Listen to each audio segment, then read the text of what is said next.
ആതിരെ, നീ എന്തിനാ കരയുന്നത്? ഞാൻ അപ്പൊ തോന്നിയ വിഷമത്തിന് ഇന്നലെ എന്തൊക്കെയോ പറഞ്ഞു. ഒന്നും എന്റെ മനസ്സിലിരിക്കത്തില്ല. അതുകൊണ്ടാ. നീ എന്നോട് ക്ഷമിക്കേ. അച്ഛനെ അമ്മയും കാണാത്തതിലുള്ള വിഷമമാണെങ്കിൽ നമുക്ക് വീട് വരെ ഒന്ന് പോവാം. വേണ്ട, ഇവിടെ തന്നെ ഇങ്ങനെ ഇരിക്കുന്നതാ കുഴപ്പം. പുറത്തേക്ക് ഇറങ്ങിയാൽ മനസ്സിന് അല്പം ആശ്വാസം കിട്ടും. ഇന്നലെ വിളിച്ചപ്പോ മൂടില്ല എന്ന് പറഞ്ഞു. ഇന്ന് മൂടുണ്ടെങ്കിൽ ഒരുങ്ങ. താല്പര്യമില്ലെങ്കിൽ വേണ്ട. എന്താ ചായ കുടിക്കാഞ്ഞത്?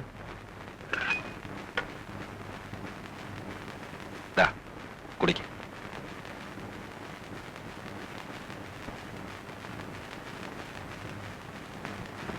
നന്ദാ, ദേ ഭാനു വന്നിരിക്കുന്നു.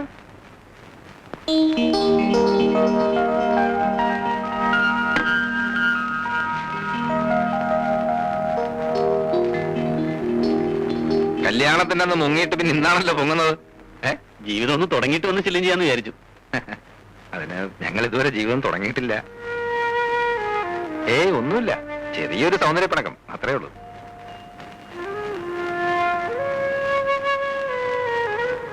നിങ്ങൾ സംസാരിച്ചിരിക്കെ, ഞാനൊന്ന് റെഡിയാവട്ടെ.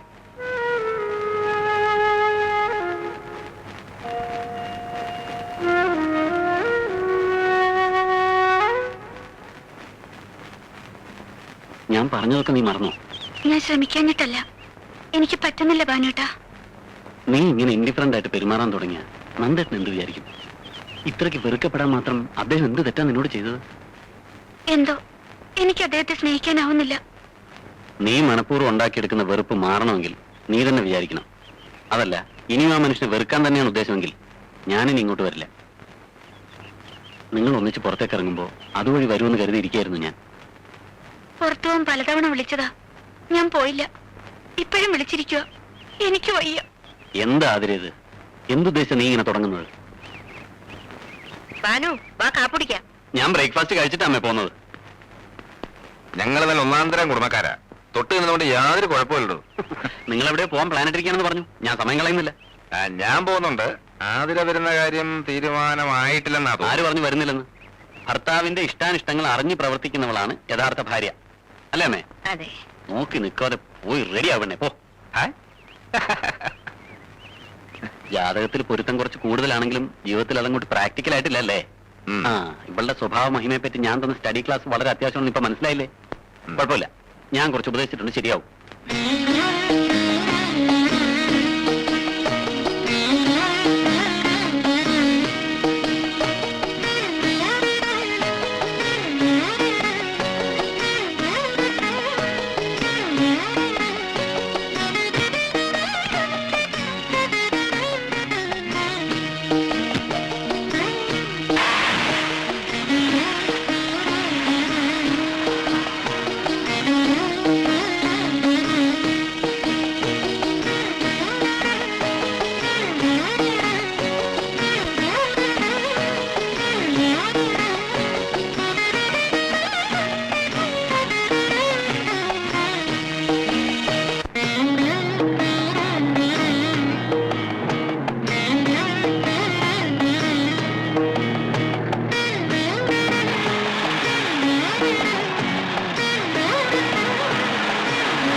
ഇതല്ലേ ആതിര പഠിച്ച കോളേജ്? അതെ. ഇറങ്ങ.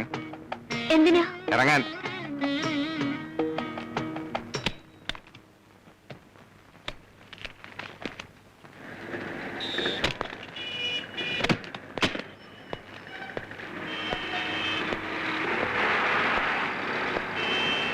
എന്റെ ആലോചന വന്നപ്പോ താല്പര്യക്കുറവ് കാണിക്കാൻ ഒരു കാരണം ഇതായിരുന്നല്ലോ.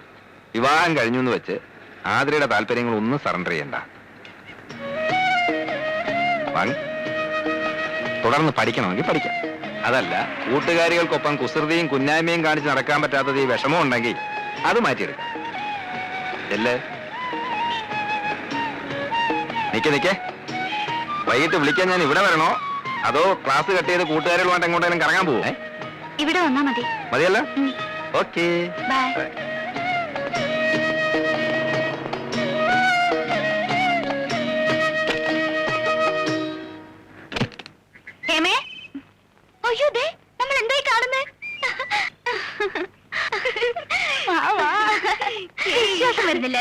എങ്ങനെയെങ്കിലും ചാടി വരുമെന്ന് എനിക്ക് അറിയായിരുന്നു. എത്ര നേരത്തേക്കാ പരോളിൽ ഇറങ്ങിയിരിക്കുന്നത്? ഉടനെ പോണോ? പരോളല്ല വേണേ, ശരിക്കുള്ള മോചന. ഞാൻ പറഞ്ഞില്ലേ ഈ കേസ് ആ വക്കീലിന്റെ കയ്യിൽ അത്ര എളുപ്പത്തിലൊന്നും ഒതുങ്ങില്ലെന്ന്. അയാൾ വക്കാലത്ത് ഒഴിഞ്ഞോ അതോ വക്കാലത്ത് ഏറ്റെടുത്ത് തുടങ്ങിയിട്ടേ ഉള്ളൂ? മനസ്സിലായില്ലടി, ഒന്ന് വിശദമായിട്ട് പറ. ഞാൻ കത്തിൽ എഴുതിയിരുന്ന പോലൊന്നും അല്ല. പിന്നെ ആ വില്ലൻ കട്ട് പുറത്തേ ഉള്ളൂ. മനസ്സ് വലിയ കുഴപ്പമില്ലാന്ന് തോന്നി. അപ്പൊ നീ കീഴടങ്ങിയോ? അയ്യോ ഇല്ല, കീഴടങ്ങിയാലോ ഒന്ന് ആലോചിക്കുക.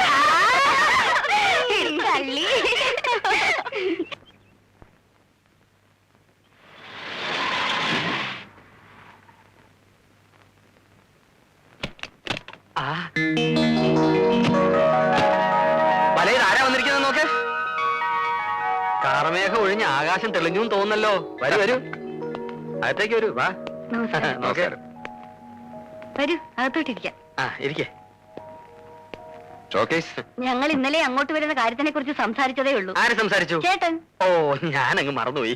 അപ്പൊ ചേട്ടൻ പറഞ്ഞു നിങ്ങൾ ഇങ്ങോട്ട് വന്നിട്ട് പിന്നെ ഞങ്ങൾ അങ്ങോട്ട് വന്നാ മതിയെന്ന്. അല്ലല്ല, നമ്മൾ അങ്ങോട്ട് എന്നിട്ട് അവർ ഇങ്ങോട്ട് വന്നാൽ മതി. അത് തന്നെയാണ് ഞാനും പറഞ്ഞത്. ഇങ്ങേരുടെ ഒരു മുടിഞ്ഞ മറവി. രോഗം ഒരു കുറ്റമാണോ? രോഗം ഒരു കുറ്റമാണോ? നിർത്താൻ. ഏതായാലും ഞങ്ങളുടെ കടം തീർന്നല്ലോ. ഇനി നിങ്ങൾക്ക് അങ്ങോട്ട് വരാമല്ലോ. പിന്നെന്താ, അങ്ങോട്ടോ ഇങ്ങോട്ടോ ഒന്ന് ഇറങ്ങാൻ പരിചയക്കാരുടെ വീടില്ലാതെ ശ്വാസം മുട്ടി ഇരിക്കുകയായിരുന്നു ഞാനും ചേട്ടനും. അല്ലേ ഏട്ടാ? വല ചിലക്കാണ്ടിരി, ഇവർക്കും എന്തെങ്കിലും പറയാനുണ്ടാവും. വലേ? അതെ, വസന്ത കോകില. നീളം കുറച്ച് വാല തുടങ്ങിയ പിന്നെ ചീഫ് മിനിസ്റ്റർ വണ്ടി പോലെ നിർത്താൻ പാടാ.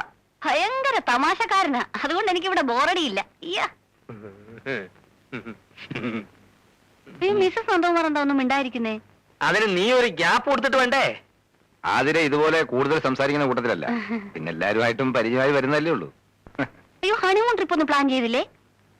ഈ തൊട്ടാവാടിയെ വേറൊരു സ്ഥലത്തുനിന്ന് പറിച്ചു നട്ടല്ലേ, അതിന്റെ വാട്ടം ഒന്ന് മാറിയിട്ട് പോവാന്ന് വെച്ചു. അറിയാ, ഒരു മാസത്തെ വെക്കേഷൻ ഇപ്പൊ കോടതി അടയ്ക്കുമല്ലോ, അപ്പൊ ഒരു വിചാരണ പ്ലാൻ ചെയ്യണം. അയ്യോ, എന്നാ നമുക്കും കൂടെ ഒരു വിചാരണ പ്ലാൻ ചെയ്യാല്ലേട്ടാ? അയ്യോ വേണ്ട, വാതി പ്രതിയാവും. വന്നിട്ട് ഇത്രയും നേരമല്ലേ, ഇവർ കുടിക്കാൻ എന്തെങ്കിലും കൊടുത്തോ? അയ്യോ, ഞാൻ ഇപ്പൊ അത് ഓർത്തതേ ഉള്ളൂ. ചേട്ടൻ വന്ന് തേങ്ങ തിരുവിത്താ, ഞാൻ അവര് നനയ്ക്കാം. തേങ്ങ ചെല്ല് ചെല്ല്. ഇവരിരിക്കുന്നെന്നും പറഞ്ഞ നാണിക്കൊന്നും വേണ്ട. വിവാഹ ജീവിതത്തിൽ ഭാര്യയ്ക്കും ഭർത്താവിനും തുല്യ സ്ഥാനമാ, അല്ലെന്ന് നന്ദേട്ടൻ പറയട്ടെ. തീർച്ചയായും. വന്നേ, നമുക്ക് അടുക്കളയപ്പോ. എന്തോ ഒരു വല്ലാത്ത മണം, കരിഞ്ഞ മണം വരുന്നല്ലോ. എന്റെ ഹൃദയം കരിഞ്ഞ മണമാണ്. ഇത് ഹൃദയമല്ല, അതിന്റെ തുണി കരിഞ്ഞ മണമാണെന്നാ തോന്നുന്നത്. അയ്യോ, എന്റെ ചുരിദാർ തേക്കാൻ വന്നിട്ട് പെട്ടി ഓഫ് ചെയ്തില്ലേ? അയ്യോ, ഞാൻ മറന്നുപോയി വലെ. ഓ, എനിക്ക് വയ്യ ഇയാളെ ഒരു മറവി. സാധാരണ എല്ലായിടത്തും ഭാര്യയാണ് ഭർത്താവിന് ഇസ്തിരി ഇട്ട് കൊടുക്കുന്നത്. ഇവിടെ നേരെ തിരിച്ച. ഒരു ചുരിദാറിന് പകരം നിലയ്ക്കാൻ 9 ചുരിദാർ മേടിച്ചു തരാം വലെ. ഒരു സുബേദാരം കൊണ്ടുതരാം അലക്കാൻ. നമ്മുടെ കല്യാണം കഴിഞ്ഞ് 3 ദിവസം കഴിഞ്ഞായിരുന്നില്ല ഇവരുടെ കല്യാണം.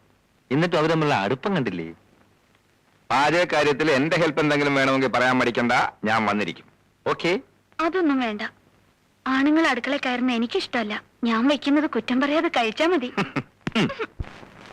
മുകിൽ പൂഞ്ചില്ലയിൽ മറഞ്ഞേ നിൽക്കവേ തുടിക്കും നെഞ്ചുമായി അലിഞ്ഞേ നിൽക്കവേ കിനാവിന്റെ വർണ്ണജാലം തലോടുന്ന സ്വർണ്ണനാളം കിനാവിന്റെ വർണ്ണജാലം തലോടുന്ന സ്വർണ്ണനാളം പകർന്നേയാദ്യരാവിൽ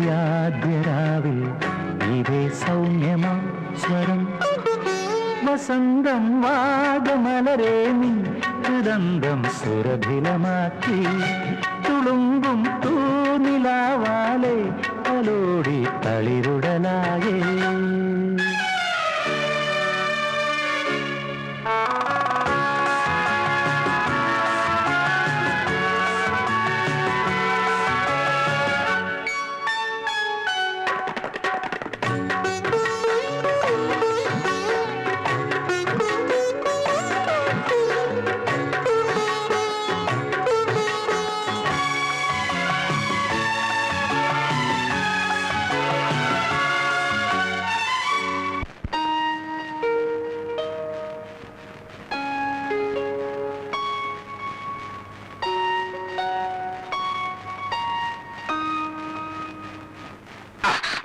എന്നും വൈകുന്നേരം കുത്തി കുറിച്ച് എന്താണെന്ന് അറിയാമോ? അങ്ങനെ ഇപ്പൊ അറിയണ്ട. ഒരാളുടെ പേഴ്സണൽ ഡയറി വായിക്കുന്ന ശീലം അത്ര നല്ലതല്ല. വലിയ വക്കീലായിട്ട് ഇതൊന്നും അറിയില്ലേ? നമ്മളിടയിൽ എന്തോന്ന് പേഴ്സണൽ. ഇരുമയാണെങ്കിലും നമ്മളൊറ്റ കരളല്ലേ, നീ എന്റെ ജീവനല്ലേ. അത് വേ ഇത് വേ. അതുകൊണ്ട് ഇപ്പൊ ഇങ്ങോട്ട് കൈ കടത്തണ്ട. അപ്പോ പിന്നെ എപ്പോ കൈ കടത്താം? പറയാം. ഓ, ഒരു മുതുമുത്തശ്ശനായി പല്ലയൊക്കെ കൊഴിഞ്ഞ് വടിയും പിടിച്ചു നടക്കുന്ന ഒരു വയസ്സനായി നന്ദേട്ടൻ ഏതെങ്കിലും മൂലയ്ക്ക് കുത്തിയിരിക്കുമ്പോ ഞാൻ അടുത്തു വരാം. അന്ന് നമുക്ക് ഒരുമിച്ചിരുന്ന് ഈ ഡയറി വായിക്കാം. മറക്കണമെന്ന് കരുതിയതും ഓർമ്മിക്കാൻ പാടില്ലാത്തതുമായ പലതും ഇതിലുണ്ടാവും. അന്ന് കിട്ടുന്ന ആ സുഖം ഇന്നിത് വായിച്ച പിന്നെ കിട്ടിയെന്ന് വരില്ല. അതുകൊണ്ട് അന്ന് വായിക്കുന്നതല്ലേ സുഖം. ഓ, മതിയെങ്കിൽ മതി.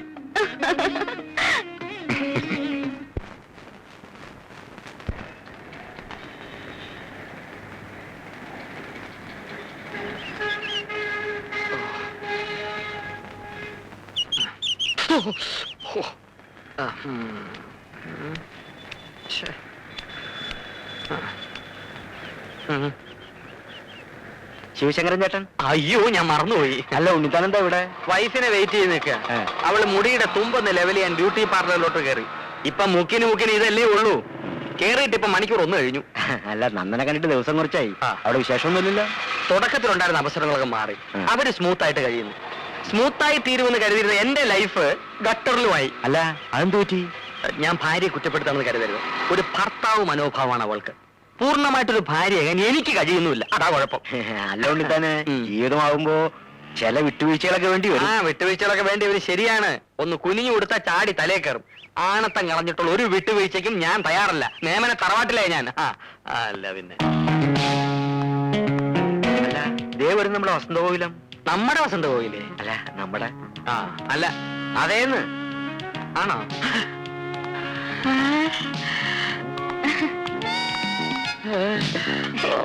നമുക്ക് പോകാൻ ചേട്ടാ. നിന്റെ മുടി എന്തേടി? മുറിക്കാൻ മുറിച്ച്. ആരോട് ചോദിച്ചോണ്ട്? എന്റെ മുടി മുറിക്കാൻ ആരുടെയെങ്കിലും അനുവാദം വേണോ? റോഡാണ് മോശം. പിന്നെ നിനക്ക് മുട്ടറ്റ മുടി ഉണ്ടായിരുന്നോണ്ടാണ് ഞാൻ നിന്നെ കല്യാണം കഴിച്ചത്. അജാനു ബാഹു. അത് നിനക്കറിയോ? ഓ, അപ്പൊ ഉണ്ണിയായിട്ട് എന്റെ മുടിയാണ് ഇഷ്ടപ്പെട്ടത്, എന്നെ അല്ലല്ലേ? മുടിയും തടിയും ജോലിയും വീടും എല്ലാം ഉൾപ്പെടെ മൊത്തത്തിലാണ് നിന്നെ ഞാൻ ഇഷ്ടപ്പെട്ടത്. ഹോൾസെയിൽ. കല്യാണം കഴിഞ്ഞോടെ മുടി മുറിച്ചേക്കാൻ എനിക്കൊരു നേർച്ച ഉണ്ടായി. പിന്നെ പെണ്ണുങ്ങൾക്ക് മുട്ടറ്റ മുടി വേണമെന്നൊരു സ്റ്റൈലിന് ആണുങ്ങൾക്ക് പറയാം. പക്ഷെ ഇത് നനച്ചുണക്കി ചുവന്നു നടക്കുന്നതിന്റെ കഷ്ടം ഞങ്ങൾ പെണ്ണുങ്ങൾക്ക് അറിയാവോ? അത് ശരിയാ. ഏത് ശരിയാ? എന്താ തന്റെ പേര്? നന്നായിട്ട് കാറ്റ് കയറും. എന്തൊരു സുഖം. അയ്യോ, അപ്പൊ ഞാനും വരും. വരണ്ട. കഴുത്തി പൂടയില്ലാത്ത കോഴികളെ ഞാൻ എന്റെ സ്കൂട്ടറിന്റെ പിന്നെ കേറ്റാറില്ല. നീ മുടി പോയ സുഖത്തിൽ സുഖിച്ച് റോഡേ നടന്നു വന്നാൽ അവിടെ മുടിഞ്ഞും മുടി തെളിച്ച ശവം.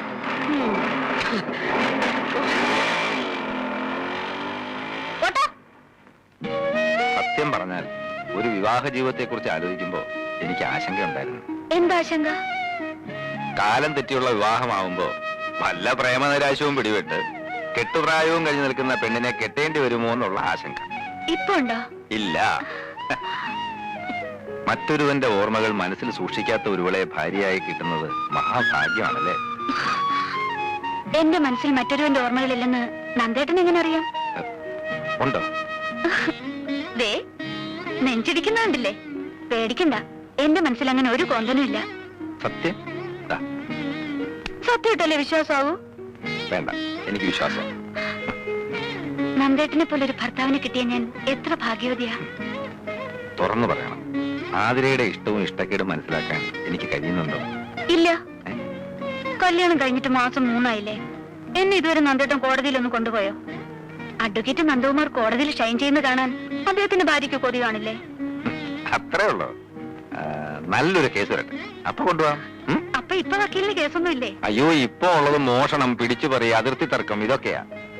ഗായത്രി മേനോൻ കൊലക്കേസിന്റെ വാദം തുടങ്ങട്ടെ, അപ്പൊ കൊണ്ടുപോവാം. മണി 12. തൽക്കാലം കേസ് കിട്ടഴിക്കണ്ട. ബെഡ്റൂം അതിനുള്ളതല്ല.